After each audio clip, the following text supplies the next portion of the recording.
tunnel I rise. Live, ha ha, live from the tunnel I rise. Ha.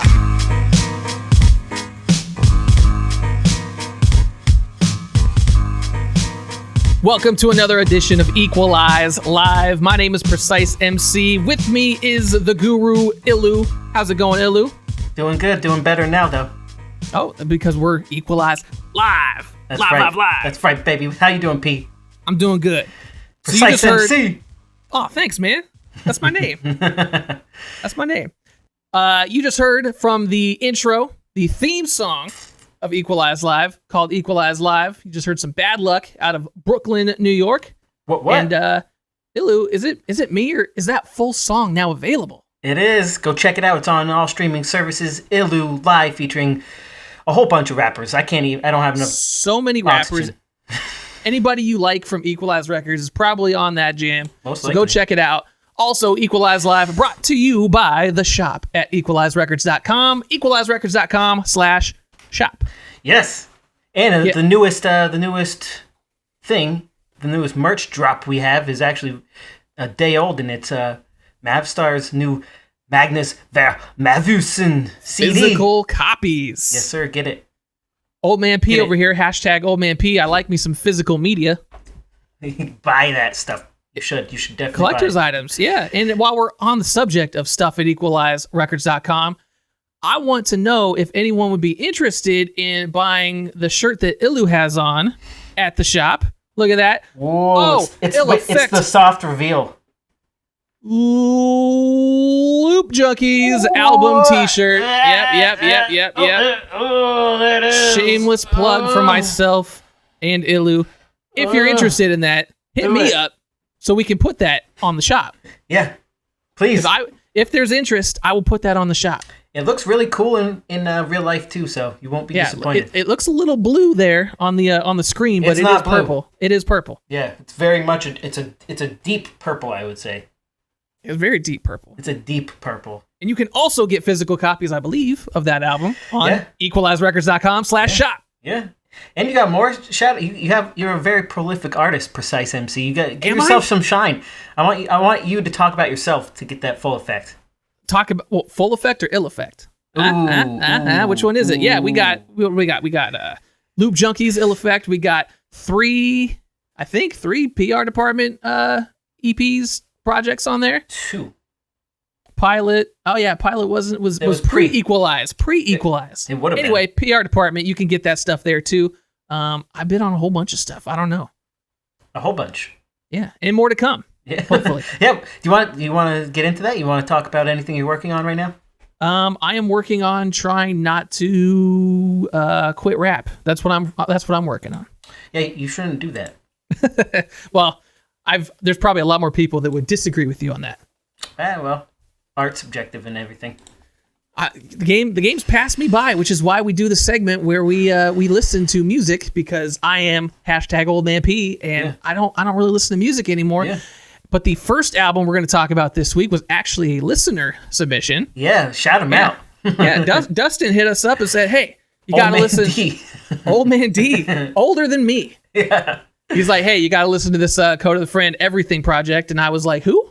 Exactly. Sure. Well, I was going to say, we started this segment as me getting you back into hip hop, and this is Dustin getting both of us back in, because I haven't even heard of Code of the Friend or this project. And we're going to talk about it, but like I said last week, if you have an album that you want us to talk about, or you think I need to be up on, hit us up. equalizerecords.com. Hit us up on the social media, at PreciseMC, at ILLuVT, correct? Or yes, sir. And at Equalize Records, or Equalize VT on Twitter, too. Yep, #OldManP. But anyway, we're going to get into it. Code of the Friend, the album Everything. I believe this is his latest project. Yes. I'm not sure. Yeah, I think it came out this year. Yeah, this, I was talking last week about the style of hip hop I like, the vibe that I like, that 90s boom bap style. I feel that this album is that vibe made by someone that's growing up right now. I could see that. With modern rhythm with the same kind of energy. With the same type of energy, with the same sort of vibe, content, subject matter. I mean, it was right in my wheelhouse. I dug it a lot. But hashtag old man P, I felt like it was a little too new for me. There was too much current stuff that I don't necessarily enjoy in it. Right. In terms of repetitive flows, in terms of the trap hi-hats, in terms of all this other stuff. The instrumentation on the beats, without the drums, was dope. I just don't like the drums that they chose. There was a lot of great live instrumentation. Like you said, there was guitar, there was piano, there was trumpet player, I believe, too, and they all killed it. But it was some generic beats. Like they were good beats, and it was very well produced. But it sounded like YouTube type beats out the whole album through. Which, I mean, that's the vibe these days. Yeah, exactly. I mean, that's what's hot, and I'm not mad at it. I just didn't enjoy that aspect of it. But yeah, like the instrumentation was gorgeous. It was a beautiful album. And I think it was almost entirely self-produced by Coda. Really? Yeah, he had help with the live instrumentation, I believe, and there were one live singer in there involved too. But yeah, I was surprised by that too, and I wonder how much he had to do in the actual like chord progressions and actual song creation. Did he create all of this himself? That's pretty impressive. Yeah, it would be very impressive if he does. I mean, even as a producer, to tell somebody what they wanted, be like, all right, like this is what I'm vibing with, this is what I'm feeling. Can you give me that? You know, when he's talking to his instrumentation people and all that stuff. I mean, it was great. There's a word for that, by the way. Yeah, I know. I just lost it because I'm on the live mic. Do you remember now? I don't even remember what I was talking about. What was I even speaking about? You were talking about musicians. Yeah, what about musicians? You called them instrument. I said instrument. Yeah, I don't know what I said. I don't know. It was funny though. But yeah, honestly, with this project, I feel like I enjoyed the production more than the rapping.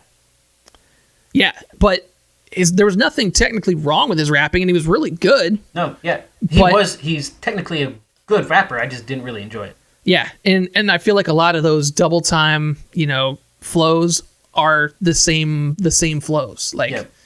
You get into certain patterns and certain cadences, and it's like, all right, I've heard it, and I don't want to hear it again. Right. But same could be said for the music that we grew up on and the music we listened to. Definitely. So. I think we just found an album that it didn't hit a home run with us. Right. It hit a home run in my heart. Like, it made me feel good. But yeah, it was very positive. Like Common said, if I don't like it, I don't like it. That don't mean that I'm hating. 100%. Because I did like it, but I didn't like... Yeah. I didn't dislike the album. I feel like it was, if anything, I feel like it was a watered-down version of other things that I do like. Like, I wrote down here that it's like a watered-down Isaiah Rashad. Have you ever heard of this guy? Mm-hmm. He's on TDE, and he's made a lot of the kind of the same sounding songs. Not really, because I feel like Isaiah Rashad takes it to another level. He takes this concept and polishes it, and I think it's awesome. And I feel like this kind of thing I do find enjoyment in. I just couldn't with this particular album. Yeah, but as a person, as a character, I dug him. Like, I love what he was talking about for the most part. Yeah. I dug the the vibes. I dug what he was talking. It was good stuff for me. It's no surprise then that one of my favorite tracks, Long Beach, sounded like a foreign exchange track. Oh shit! I did not see that coming. Really? Like, it didn't have the trappy drums. I don't usually like that much, energy, non-hip-hop-ish energy, but I loved it. It was a vibe. I dug it. It was really good. There were some mainstream, like, pop moments. You could tell he's trying to cross over at a certain point. Mm-hmm. I dug it. I liked Always as well. I liked Everything with Lil Coda. Yeah, at the end there. Yep. I feel like I should have. I didn't write that one down, but I should have. I think that was probably my favorite beat, like, instrumental-wise. It was a good closer, too. It really wrapped things up really well. Yeah, especially because it starts with his son saying something with the birds and stuff, and then it ends with the same thing. I feel like he put a cohesive album together. I'll give him that. Oh, of course. But like I said, it's the type of hip-hop that I loved growing up, made by somebody that grew up now.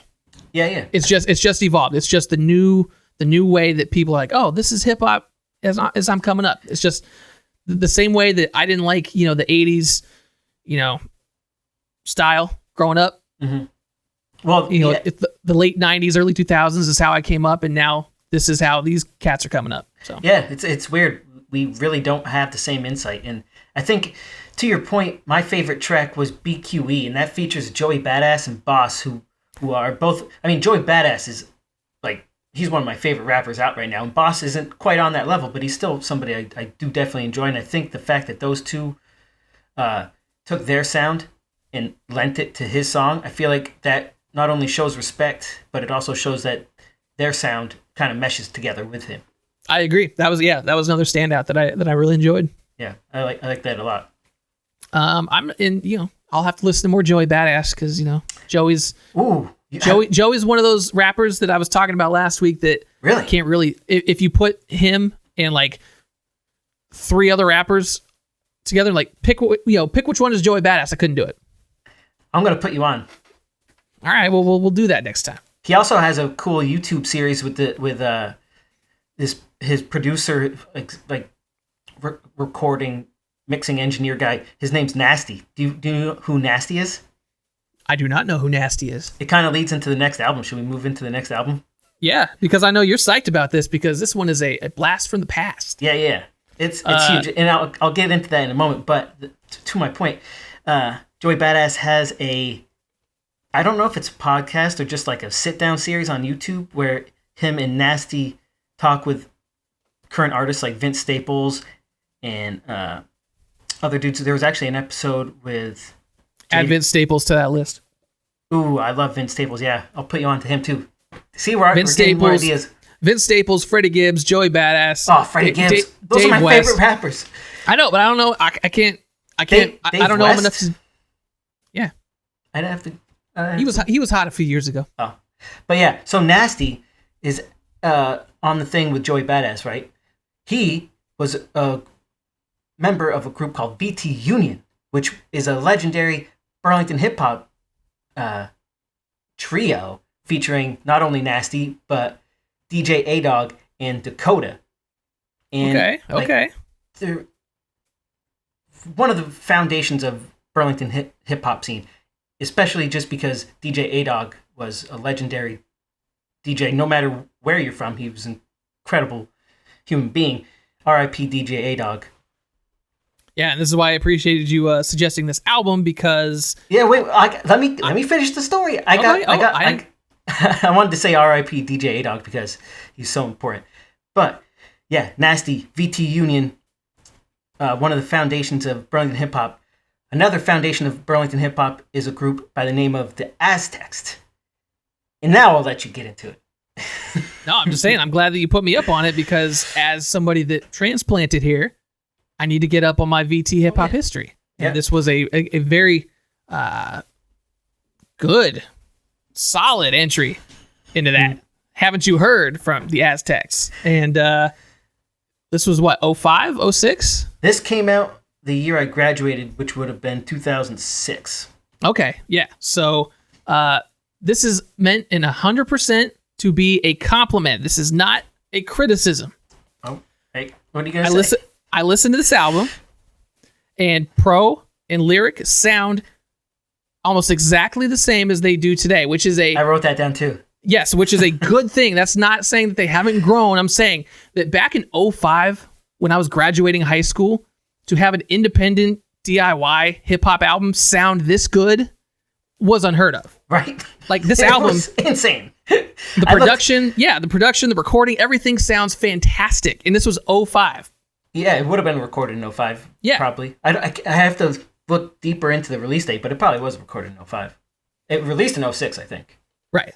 But yeah, but to have that, I mean, I don't know if they actually, went into the studio, if this was a label release or whatnot, but... I talked with Pro. If Pro's watching, let us know. I hope he's watching. We'll find out. Yeah, because this sounds fantastic for a DIY project. Because I remember what I was doing in 05 and even in 07, I had one of them little, super dinky desktop mics. That, it looks like a lapel mic, and you had to hold it up. I was working on Cool Edit Pro. None of my shit sounded this polished. No.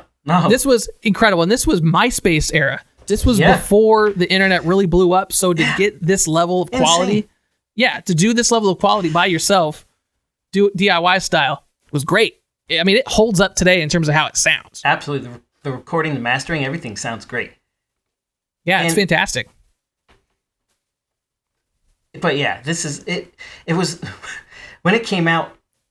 I think probably due to that sound quality, it blew everybody away. Everybody, all my friends in high school had the CD bumping in their car. Like it was like they were an actual hip hop rock star group. Even though they weren't living a rock star life. Like I don't think like. Well, I don't know. Maybe they were. I mean, and it sounds like it too. They sound like the young, hungry up and comers that have a name that are right. doing the damn thing. And right. It was And their live shows were so cool. I got to see them right after this was released, and they played 9 to 5. And ever since then, it just like blew me away. It was my favorite song then to see live, and it still would be today. And I hope when they play live again, I hope they played it for me to hear because it's still one of my favorite songs. And that's the vibe I got too, that a lot of their stuff sounds even better in a live setting. Yeah. And I wonder if there's a change in generations between this and like a Code of the Friend. Like I feel like Coda's album, Everything, was an album you put on Spotify and you put on in the background while you're doing something. And this is more of an album that you can put in your car and bump, or like go to the gym. Oh yeah. And get pumped up by and like want to work out. Mm-hmm. I mean, yeah, I see that. The Coda is also it's more chill, it's more artful in terms of just, vibing out. It has live instrumentation, which the Aztecs didn't have, but that's not a knock on the Aztecs at all. That's just that like the Aztecs came with like the quintessential mid-2000s non-ringtone rap. Like growing up in mid-2000s, everything was a ringtone song from like Atlanta, basically. Like, remember Laffy Taffy? Yeah. I'm pretty sure that came out in 05 or 06. Like, that was the biggest song, and I hated it. Laffy Taffy, Chingy. Right, her, right? Right, her, isn't it him? Oh, man. And it's just, this is, the Aztecs is like the polar opposite in my mind to that. And I always gravitated towards them. It was like they were my Vermont version of Dilated Peoples. Ooh, if that makes any sense. Yep. And they still definitely are. I don't know if it's the duo thing, but. It might be, and maybe that's why I liked it too, because I am part of a duo as well, and I get those vibes and I feel duos. It. Oh yeah, you got to remember this stuff. I just rap doesn't like me, so I try and. I don't think you like rap. Why have I been doing it for 12 plus years? I love rapping. You like making it. I do love performing as well. Hopefully one day we'll do that again. But yeah, Aztecs. Oh, we will.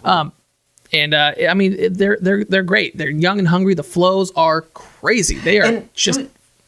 To your point before, like when you said they sounded the same, I think even their voices, like these guys still sound like they're whatever they were 20 years old when this came out. This came out 15 years ago, and it still sounds polished, and they still rock shows with the same energy. You see Pro get aggressive in your face at shows, and you see Lyric doing hooks like he's always done this hook, like this energy with his hooks. It's like I love these guys, and I can't believe I get to work with them at Equalize. It's insane. Yeah, that's crazy. I mean, I grew up to these guys, and they were my idols for like making hip hop. I started making hip hop right in the same year as this album dropped, and it just is so influential on me.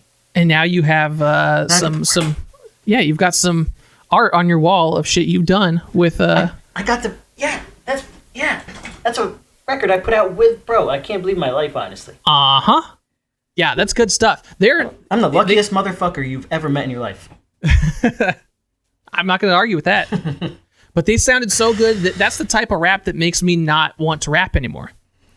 Like I listen to that, I'm like, fuck, I'm never going to get that good. So yeah, exactly. And when it's both simultaneously like inspiring and deflating, because it's like, oh shit, like, oh, I'm so pumped because this is so good, and it's like, fuck, I'm not ever gonna get that far. Like I'm 100%. Like I don't even want to ask them to do stuff anymore. Like, oh no, don't say that. You definitely should. Like we got a song coming out with Pro, and I'm like, oh shit, like I don't belong on a song with Pro. Is that recorded? I think so. Oh, do you want to talk about that? What's it? I don't think it's mine to talk about though. Is it not yours? So is it I think it's on the other member of Ill Effect's project. Not the solo one. No? Man, I don't know. He's got so much music coming out that I don't know what's going on. I wish he put it on there. Why didn't he put it on there? Don't ask me, man. He's got like I said, he's got so much stuff. DJB sits not sits on it like it's a bad thing, but he has got so much in the tank that's just ready to go. A lot of like artists. this fool writes so much, and I don't know how he does it because he's got so a many family, beats. he's got a crazy job. Like this fool has zero time, and he is so prolific in terms of his pen. He is incredible with that. I have a hard time keeping up with him. I don't keep up with him. That's the problem. At this point, you're gonna get back. This is why we're getting you back on the hip hop kick with this segment right now. I go in spurts. So like my brain segments into different like categories. So like it's album writing time, and then I'll write a whole bunch of shit, and then it's like, oh, I gotta mix it. And then I start mixing, and then my writing completely falls off. And by the time I'm ready to write again, it's like, banging out all the, arthritis and stuff. I got to, get back in shape to start writing. You gotta fully do one until you do the other. I know, and it sucks. I don't like that. I just want to write the entire time. I don't want to fall off because when I start writing, like I wrote Loop Junkies in like a week. I remember that. Like once I started, it just happened. It just came out. I sent you the beats and then you're like, all right, I'm good. Yeah. It just happens like that. And then I didn't write anything for like 6 months probably. I mean, that happens to me. I have creative bursts where I'll make like 10 beats in a week and then won't make a beat for a month. Yeah. I mean, but if anyone's watching right now, like other professionals such as Lyrics, such as Pro, like how do you, what do they do? Like you need to hit us up and let us know like what They're you different. do. They're built different. I mean, they are built different. I mean, because my best day, I haven't had anything as dope as, their shittiest tracks. And I want to give a shout out to DJ Big Cat, who I almost sure made all of the beats on this album. Like the beats are dope as hell too. And I don't know if it's growing up with them or not, but I hear them and they still strike that chord that they struck back when I was a teenager. But that's a good thing. When something hits you that deep, and then years later, it still gives you that same vibe. Like, when I throw on Little Brother, or I throw on Dilated Peoples, like 100%. I still get fucking hyped. I was watching Step Brothers the other day. Yes. I think it was Step Brothers, and whatever Dilated song was on, like they played a Dilated song in the middle of Step Brothers. I fucking got hype, and I had to listen to the Platform the next day. Like, it was the Platform. Was it live on stage? No? Live on stage. That's what it was. Oh, do I have that? Here, keep their attention for a second. I want to see if I can find that record. You're telling me to keep the attention? I am the least interesting of this group. Anyway, but we're talking about beats for this album, and I think that they stand up too. 15 years later, like there's not a lot of beats that are like of the time. There's a couple that I was like, all right, this is like mid 2000s, which is totally fine. But like, yeah, like that album just stands up after all this time. It's crazy. Okay. Yeah. I dig it. Dilated Peoples. I had to show that off. That's a good one in the collection. One of my favorites. As a duo, DJ B and myself, Dilated was one of the groups we looked up to. I love it. Plus, they were from California, which didn't hurt either, because we were some Cali cats too. Southern California. You were NorCal, right? Yeah, screw Southern California. That place is a terrible place. Did you listen to People Under the Stairs growing up? A little bit, off and on. I wasn't a huge fan. I didn't get super up on them. A lot of people in my circle were super into them, but that's a lot of we've got that comparison a lot though. There's a lot of people who's like, oh yeah, Ill Effect has People Under the Stairs vibes. PR Department has People Under the Stairs vibes. Yep. I don't know if that's because I have a People Under the Stairs vibe, but you kind of look like a troll, to be honest. So that's not a bad, it's pretty on point. What are we talking about right here? We're talking about how dope Haven't You Heard from the Aztecs is. Oh yeah, one of my favorite albums. And I was saying while you were gone that the beats hold up today. There was only a couple that kind of maybe are dated, but like the beats even sounded just as banging today as they did back in the day. Yep. Yeah, a majority of this album doesn't sound like it came out in 2006. No, and if it did, it was a actual label release. Yeah. It blew our minds when this came out. It was so cool. It was the coolest thing ever. Yeah, I mean, because we're spoiled now because we come up in an era where anybody in their bedroom can make an album that sounds at least decent. Right. And that was before that time, right. And it sounds fantastic. Right. Yeah. So big ups to the Aztecs. One of my favorite albums ever. I just want to say that. Yeah, it's fantastic. Oh, did you have a favorite track? We didn't say any of that. Favorite tracks. I liked Best Better Act Like You Know. Yeah. Like awesome. Who With Us, this right here. They're all dope live. I was impressed by the Crumb Snatcher and Wordsworth yes. That was so features. Cool. And Wordsworth is one of those rappers that like you have to be real underground and come up in my era to know who Wordsworth was. Oh yeah, so. Crumb Snatcher to the same extent too. Yeah. I mean, he was with the Gangstar. Yeah, right. He was right? on a bigger platform, I guess. But still, so cool to see him on a local album back in the day. Yeah, I mean, I assume that's a touring connection. I honestly don't know if I've asked Pro that. If I just assume so because I mean that's I would. That's how we get. Because I've never been one to get famous features just because number one I'm broke and number two I don't have connections. Right. But if I was if I was touring as a dope group like the Aztecs, I'd probably meet a lot of people. Yeah, and they played so many shows back then. They were like, when Pro says prolific, they were prolific. I bet. I also liked I forget what it was called, but it was they gave a little history. Like Pro gave a history of how he came up and all that stuff. I forget which track it was. Yeah, when he moved down from Montreal. Yeah. Yeah, that was a really cool track. Yeah, they gave us. So I actually learned a bunch. Like I'm glad I listened to it. I'm glad you put me up on it because it was great. And now, like I said, I am more than intimidated to ever speak to these gentlemen ever again. That was kind of the point of this. What, to get me intimidated? Yeah. Well, I was intimidated to the point where you would actually want to create more art, not to take it away. Oh no, it's the opposite. It's like, oh, okay. The next time Lyric asks me to do something, I'll be like, yeah, right away, of course. I mean, you should anyway. That's it. And then I'm going to stress on it, and it's going to turn out shit because I'm stressed out too much. That's natural. Yeah. All right, let me talk about my favorite tracks. Yeah, go for it. I got to shout out 9 to 5. Like I said it before, I'll say it again. One of my favorite tracks to see live, and it blew my mind back in the day. It was so cool. And then there was a track, I think it was the second track or the third, maybe. It was called It's True, and it was super dope back then. It's still really cool. It has a classic drum break, and it actually has a piano sample that I found like 5 years ago, and I got to incorporate into Pro's album on Storytime, where he tells more stories about the Aztecs, and I just like I'm so lucky. It's little details like that, man, that really go a long way. It really is, and that song helped me through some like dark times when I was a teenager too. It was very inspirational to me, and it helped me want to further my hip hop art form too.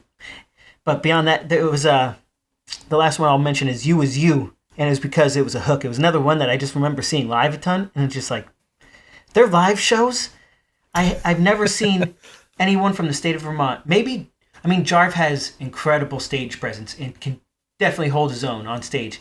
But the Aztecs, they just take over the whole club. They are so loud. They sound so good. They don't stop. They don't breathe. They're my favorite Vermont act. I think I've seen. You got me pumped to check them out now if they ever do a show again. Yeah, I really hope they do. I really, really hope they do. And I envy that too. I mean, those are the type of artists that, again, like I would walk into the venue and, we'd do our shows. We'd be on, early to mid. So we get to see everybody go up and be like, all right, we can rock with them. Like, oh, we're better than them. Like, ooh, that group is trash. But then a group like the Aztecs would come up and it'd be like, fuck, what are we even doing here? Yeah, what are they doing here? Right. It's like, yeah, we don't belong on a bill with groups like that. Like, yeah, it's crazy. But yeah, to have those type of songs though really helps. The songs, the energy. Our songs sometimes not the most energetic. So it's like, shit, we can't bang out like that. But well, there's more Aztec stuff on this album, especially. They have this back and forth flow that it just especially for live. It's live events. Oh yeah, it kills. Yeah. And again, another staple of a hip hop duo that I can't do because I'm not good enough.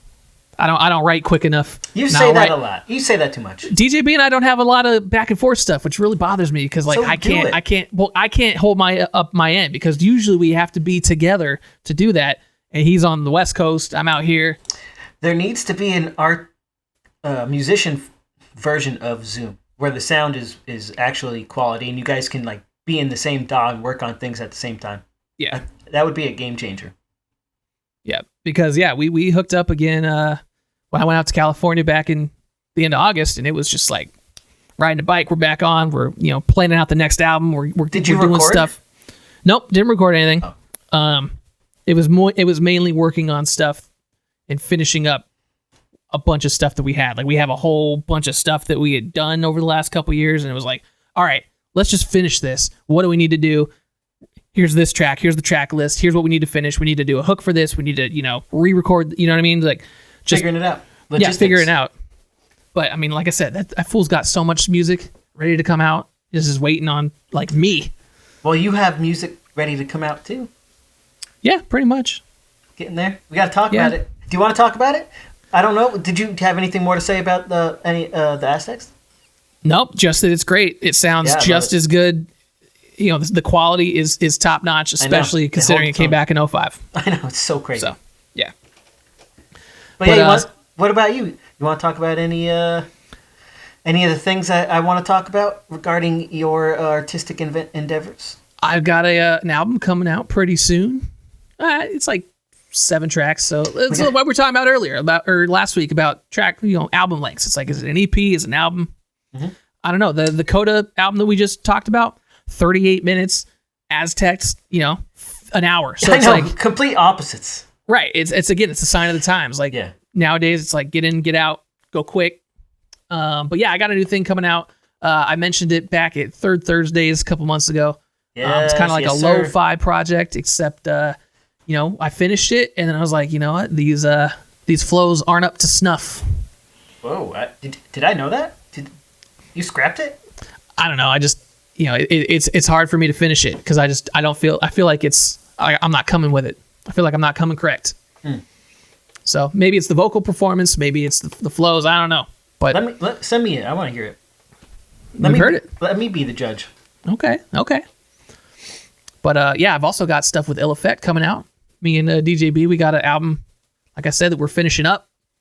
I just sent him some vocals, I think yesterday. That beat that I sent you better end up on there. I don't know where it's going. Like I said, DJB's got many things going on. Well, you make sure that it's going on this record. But I believe there will be some scratching on it. Yeah, that's what I've been waiting on. Yeah, we got our DJ Nameless Faceless. He's working. He's working. But yeah, so I got stuff coming up, but we ain't talking about that. Are we done with the hip hop? You want to move on? No one's trying to hear Precise MC anyway. Shut up, old man P. We're gonna move on because we got some playoffs going on. And the last time we spoke, I was watching a playoff game and I was very, very nervous. And they ended up losing that game, right? Or no? They did lose that game, and then they won the next 2 games, which made me very happy. But now we're back in the same position. Wait, who'd they beat? They beat the Chicago White Sox, which was the one team I was very nervous about. They came in they came in kind of cold, right? But they had a really good regular season. Yeah. They had a very good regular season. Lots of big bats, which what had me nervous. Yeah. Jose Ramirez, right? Abreu. Jose Abreu. Yeah. Yeah. And him and his stupid little beard thingy where they had like a rubber band around and there was like 2 inches of like, come on, dude. Like, that's what dudes were wearing at UVM in the mid-90s. Ooh, word? Yikes. It was a rough time. Probably still do. But yeah, so right now the Oakland Athletics are playing the Houston Astros, your favorite team. Emphasis on ass. Emphasis on ass. This is the matchup I wanted all year. I wanted the Astros in the playoffs so we could bitch slap them. And you deserve it. But so as of this recording, yes, they haven't won a game yet. Well, it's only been one. It's only been one, and that era kind of like fucked shit up, right? I wanted a sweep though. Oh yeah, because the A's also won the season series 7-3, and the games that they did lose were like second game of a doubleheader type deals, like. They had the Astros number this year, so I was fully expecting a bitch slapping, which happened for the first few innings, and then there was a real bad inning. It sucks so bad when your pitcher is rolling, and they're one pitch away from getting out of the inning, and then some bullshit happens, like an error, and then all of a sudden it's a 4, 5, 6 run inning, and you're fucked. I hate that. That's like my worst nightmare. And I hate it. I asked you, that was your you said your best performing pitcher too, right? Yeah, he's definitely our hottest pitcher. Chris Bassett he had like a super duper ERA in the month of September. But that's about what about the A's that I haven't really enjoyed is their starting pitching is so-so. Mm-hmm. I mean, their opening day starter Frankie Montas, he pitched in relief in the third game of the White Sox series. Sean Manaea, who was supposed to be our ace, no-hit the Red Sox a couple years ago. He fell off and just recently got back on track. Chris Bassett was like a fifth starter, call you up when we have an injury type deal, and then he ended up being killer. So, I don't know what the frick is going on with these pitchers. Yeah, I don't think I ever heard his name before this year, Bassett. No, he's good when he's good, and he's not so good when he's not. Yeah. Who do they got? They're playing tonight, right? Or are they playing right now? They're pitching Sean Manaea, which is either a great thing or a terrible thing. Yeah, he's hot and cold, I heard. Right? Hot and cold, but what's going to be an issue is if he gets lit up early. These playoffs are every day for the series. There's no days off in these playoffs. So if you get into your... Yeah, and you're playing a 5-game series, so conceivably, if you make it to 5 games, your staff, your whole staff, your bullpen is going to be taxed. Yeah, but they do have extra pitchers. They do, but we saw them come into the game yesterday, such as McFarland and Jordan Weems. There's a reason why they haven't pitched in a while, and they gave a bunch of runs yesterday. So it's well, all the AL teams had a 4-day rest period, right? Mm-hmm. I didn't see that coming. I don't know why I didn't know that. Yeah, I mean, because you got to start going into the bubbles. So that makes sense. They gave them a few days to acclimate and that stuff. Yeah, and the A's happen to be the home team. I feel like that would affect pitchers more than hitters. Maybe, I'm not sure. I mean, I think it showed too. Especially, that's the other thing I want to talk about: the disrespect of Major League Baseball to put one of your top seeded teams on at friggin' noon local time, all the first round, egregious. And it's so stupid. And then it's all right, well, they'll make up for it in the ALDS. Nope, we're gonna let you play at 1 o'clock, 4 o'clock Eastern. As a Yankee fan, I want the Yankees to be the 4 o'clock game, the 5 o'clock game, and then give you guys the 7 o'clock game, which would be a 4 o'clock game for them. Yeah, what baseball players, and this happened in the last 3 games of the season, the whole first round, and now all of this round, the A's have played at noon or 1 o'clock their time for a few weeks now. It's ridiculous. What baseball players used to playing a day game every single day? In the playoffs in the playoffs. Come on, MLB, what the F is going on? I don't understand that. A lot of things don't make sense to me for the MLB, but that is just you're just obviously favoring a bigger market over the other one. Right. And as they were talking about yesterday, the time of day in Los Angeles plays a big difference in how the ball travels, as we saw with a 10-6 game yesterday. Oh, I didn't see that. Is that a thing? Yeah. Yeah, the ball, depending on the weather, the ball either flies out or, dies.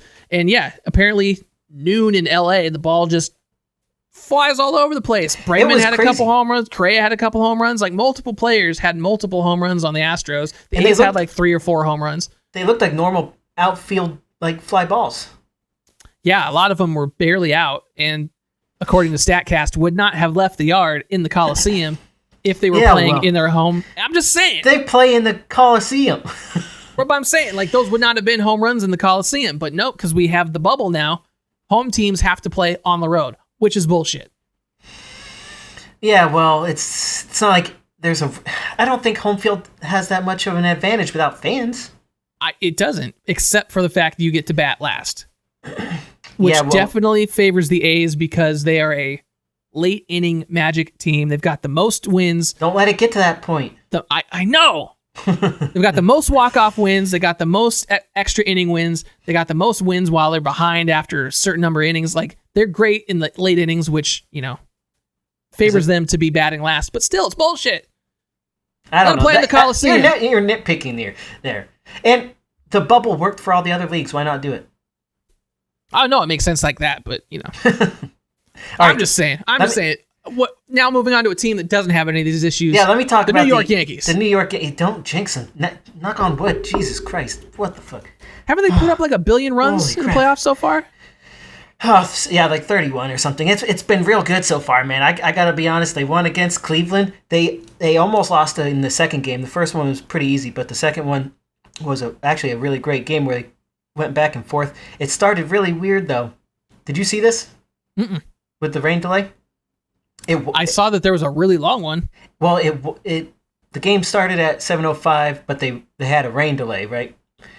It wasn't actually raining at the stadium at that point. They come back onto the field at 7:45. It starts pouring. There's a second rain delay. Oh. So they could have played up until that point. And you burn your starters. Well, that's what you would think, but they brought Tanaka back both times. Did they? Yeah, which actually didn't really favor him because he gave up like 4 runs or something like that. Yeah, of course. That's a dumb idea. But then the Yankees came back and they scored 5 runs, and then it was back and forth. And then in the 9th inning, it was 8-9 with Cleveland winning. And 2 outs, Gary Sanchez comes up with a bases loaded, gets a sac fly. And then DJ LeMahieu comes up and gets an infield single that scores a run to give them the lead, and they end up winning. They get the sweep. They move on. They get 5 days rest, 4 days rest, like I said earlier. All things were really good. And then we get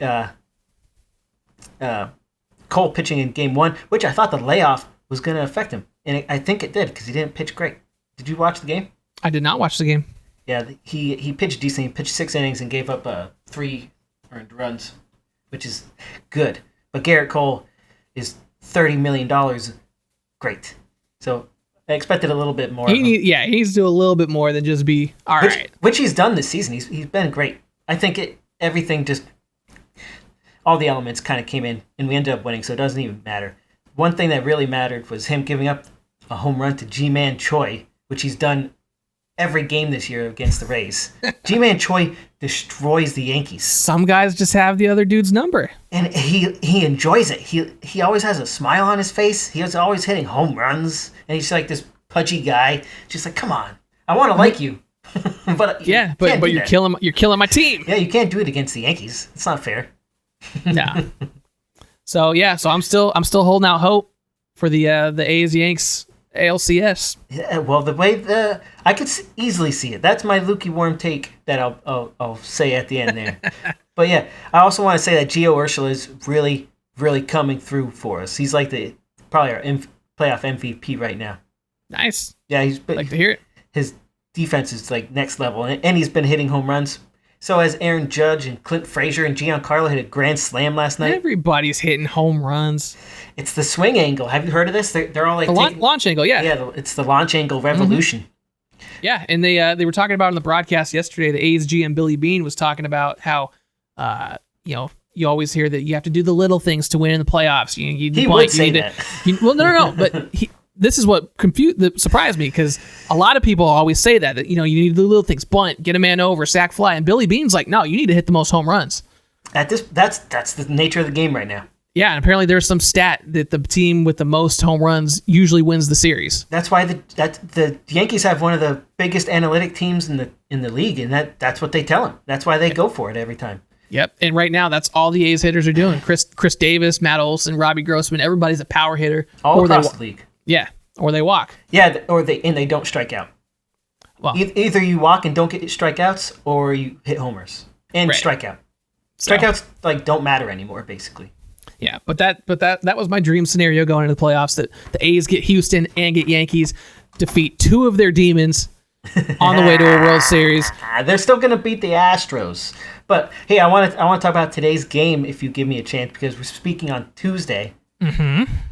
And that means that Davey Garcias is getting the start tonight, and I hope he does really good. We'll find out by the time this drops if it was. He's a rookie. He's 21 years old. He's like a prototype Pedro Martinez kind of. He's not quite there yet, but I see it in him. No, I feel you. And it's one thing, you got to make sure that these guys are ready for the moment, because during the White Sox series, there was a couple rookie White Sox pitchers that came in and got lit up. Just can't find the strike zone, walking in runs, so you got to make sure this kid's got the stones. I know, and I apparently they're probably going to have him on a short leash too, just because it could be like a starter thing. Like the Yankees use Chad Green as a starter sometimes, where he goes like 2 innings basically. Yep. But the Rays have Tyler Glasnow tonight, which is their best pitcher, so I'm terrified that he's going to kill us, because good pitching kind of gets us in. But then again, we've faced him a few times now, so hopefully they find something on him. Yeah, that's the other thing about baseball. Like, you see a guy enough, you start figuring out what they do, which is why some pitchers just get lit up sometimes by the same teams because they see them so often. Yep, exactly. Baseball's weird. It's the weirdest sport in all of the land. Yep, but I dig it. I love baseball, That's a thing. Baseball, yeah. Baseball is my solid, like, it used to be my number 2. Now it's like a 1B. Mine started at 1, went down all the way to 3 at one point. Woo. And now it's like, I would say it's 1A over basketball. Yeah, I mean, I'm definitely into it more than basketball right now, and that's a shame because we're in the finals. I know. But fuck the Lakers. Fuck them. Let's go, Bron. Get this over with. Fuck the Lakers. Oh, yeah. And then LeBron, this bitch. I told you last week. Is it new, though? He's like this. It's not, but you were like, oh, but he's LeBron. And this fucker, okay, we're going to dominate the first 2 games while you're limping with a squad that doesn't even have their stars, except for Jimmy Butler. Wait, he's talking. They have Jimmy Butler. That's a big deal. And he showed it in game 3. Exactly, which is what I'm getting at. So you beat up on a very depleted team in the first 2 games. You start pumping your chest, everything. You get demolished by one of the all-time great performances in playoff history. They got hit in the face. And this fucker can't even stay on the court before the game ends. I'm gonna walk off. Let's go, guys. Let's go to the locker room. Fuck that. Stay on the fucking court and be a man and take your licks. Get it off your chest. Do you feel better now? I just hate that people I bet you feel better. I mean, LeBron's had, shitty tendencies his whole career, but I feel like anybody that goes to an LA team just has to be extra shitty. I don't know. Extra shitty. No, that happens all the time. The Rockets have done it. The Celtics have done it with multiple generations of their team. That happens. Of course, but it doesn't mean I like it. No, I don't like it either. He should have definitely stayed on. That was a bitch move. Yeah, but, come on, dude. Just because you got punked, you can't just, oh, we're gonna run out the clock. Oh, I'm just gonna walk off. Let's go, guys. Let's give more shout out to Jimmy Buckets for Jimmy fucking Butler. A 40, 10, and 10 triple double, right? Woo! Am I wrong? It was 40, 10, and 10. He didn't even take a 3, correct? He didn't insane. even attempt a 3 That's in this day and age. Yeah, he doesn't. But I'm just saying, like, he got 40 and didn't even go behind the arc. He played like he had a chip on his shoulder. You could see it that he was gonna do whatever he wanted on the court. I bet you Philly is very, very upset that they didn't try and keep him harder. I don't know. They didn't have good chemistry together. I think that the way it fell together for him in Miami is like perfect. Especially he's into it. When Bam comes back, which I don't think he's going to come back tonight, but when he comes back, that's a whole different team. I heard he's relatively close, but I heard that Dragic definitely is like, Yeah, he's saying he's still hurting. Yeah, so. Which is a shame because I want to see an actual series between a full strength Heat and a full strength Lakers. If Bam comes back, I bet it'll be a competitive series. Yeah, but it's Anthony Davis isn't really rebounding. And that's what Jimmy Butler said was the key to game 3 is they rebounded. Right. Yeah, getting rebounds. And I didn't, I watched that whole second half of game 3 and I didn't even recognize that Anthony Davis was on the court.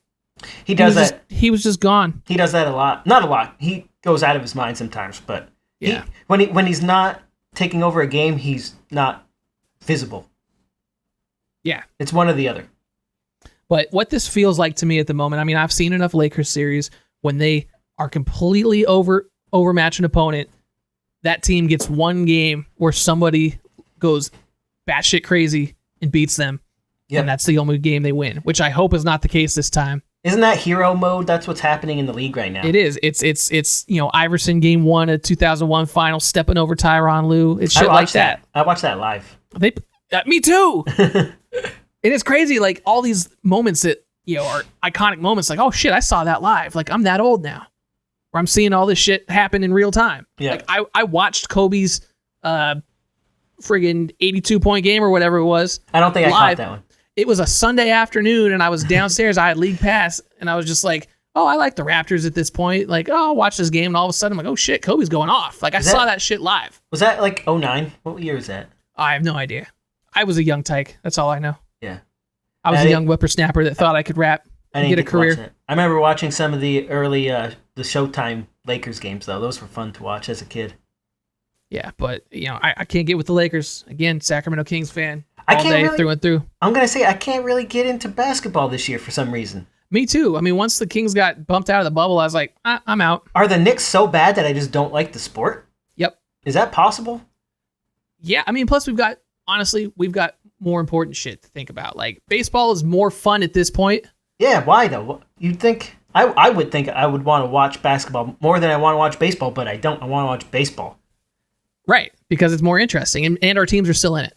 Yeah, I think that's a lot. The Knicks are so bad. Fuck the Knicks. Fuck James Dolan. James Dolan, if you're watching this, fuck you. Sell the Knicks. James Dolan. Fuck him. You're saying I don't ever curse. But no, I'm with you, because if usually I'm watching the playoffs no matter who's in it, but this year I'm just like, maybe it's because it's the same time as the baseball playoffs, and I'm just like, no, I'm into this more, and I don't have a team in the fight. This year more so than years past, too. Or maybe it's just because the Lakers went to the finals, and I was like, fuck it, I don't care. Nah, LeBron's really good. You should want to watch LeBron no matter what. I like LeBron when he's not being a bitch. He's the best player of our generation. Yes. We grew up when Kobe was a little too old for our generation, and LeBron's like... Well, no, we were like 8 years old when Kobe was a rookie. Bruh, he was a rookie? Oh, maybe. Yeah. But, like, I mean, I'm saying, like, when we were in high school, I was watching LeBron James in high school on ESPN. Yeah. That was, like, blew my mind. That was so cool. And like we said before, he's lived up to the expectations so far.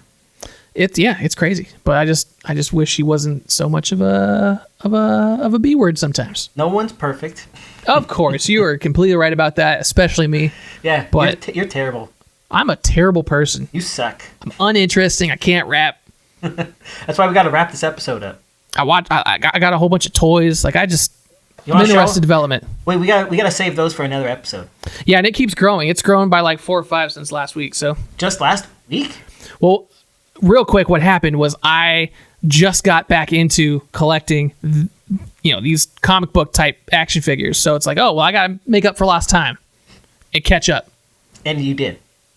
I'm starting. How are they? What do you have them hanging on up there? At this point, it's just thumbtacks. Oh, yeah, because you don't want to mess up the packaging, right? No. And then I've got some that I can't display. Like there's a Thor 2-pack over here that doesn't have a peg on it. I got a Domino that doesn't have a peg on it. I got all sorts of stuff, man. Nice. And more coming. Yeah, we're going to go through that on a future episode. Yeah, wait till I get it built up a little bit. I'm on my eBay toy hustle at the moment, so. Get those value deals. Yep. So, in closing, we're going to wrap up. Let's wrap Equalize Live, PreciseMC ILLu. If you want to go check out the merch. Shout out PreciseMC. Thank you for hosting. Thanks, man. But if you want to get the merch, we got the new Mavstar physical edition. Snap it up. Go cop that at equalizerecords.com/shop. Follow us on all the social media. I'm at PreciseMC ILLu VT, at Equalize Records, all the good stuff. Do it everywhere. The hub, equalizerecords.com. Do it. Hit it up. If that's all for you, you good? I'm good. I just want to say, make sure your A's beat these Astros. Astros. Straight Astros. ASS. Fucking cheaters. Fuck Astros. You've just been listening, watching Equalize Live. PreciseMC for ILLu. We'll see you next time. Peace. Shout out P. Peace.